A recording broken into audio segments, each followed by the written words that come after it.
हमारे रेसलिंग का जो भविष्य है वो अंधकार में है।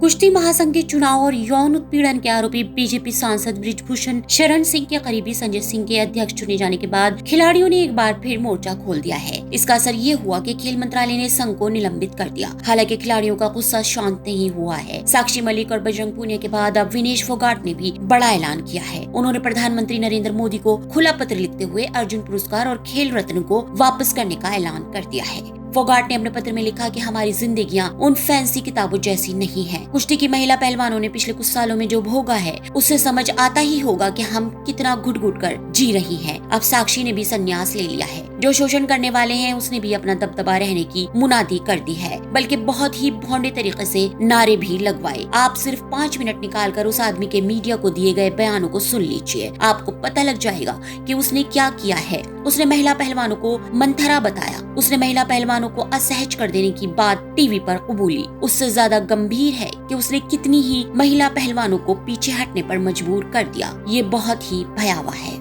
विनेश ने आगे लिखा कि इस घटनाक्रम को भूलना आसान नहीं है। सर, जब मैं आपसे मिली तो ये सब आपको बताया था। हम न्याय के लिए पिछले कई सालों से सड़कों पर घिसट रहे हैं। कोई हमारी सुध नहीं ले रहा। हमारे मेडलों को 15 रुपए का बताया जा रहा है, लेकिन ये मेडल हमें जान से भी प्यारे हैं। जब हमने न्याय के लिए आवाज उठाई तो हमें देशद्रोही बताया गया। मैं आपसे पूछना चाहती हूँ कि क्या मैं देशद्रोही हूँ? उन्होंने लिखा कि बजरंग ने किन हालात में अपना पद्मश्री लौटाने का फैसला लिया होगा मुझे नहीं पता, पर मैं उसकी फोटो देखकर अंदर ही घुट रही हूँ। उसके बाद अब मुझे पुरस्कारों से घिन आने लगी है। जब पुरस्कार मिले थे तो मेरी माँ ने मिठाई बांटी थी। कई बार सोचकर घबरा जाती हूँ कि मेरी काकी ताई टीवी में हमारे हालात देखती होंगी तो माँ से क्या कहती होंगी। भारत की कोई माँ नहीं चाहेगी कि उसकी बेटी की ये हालत हो। मैं अपना मेजर ध्यानचंद खेल रत्न और अर्जुन अवार्ड आपको वापस करना चाहती हूँ, ताकि सम्मान से जीने की राह में पुरस्कार हमारे ऊपर बोझ न बन सके।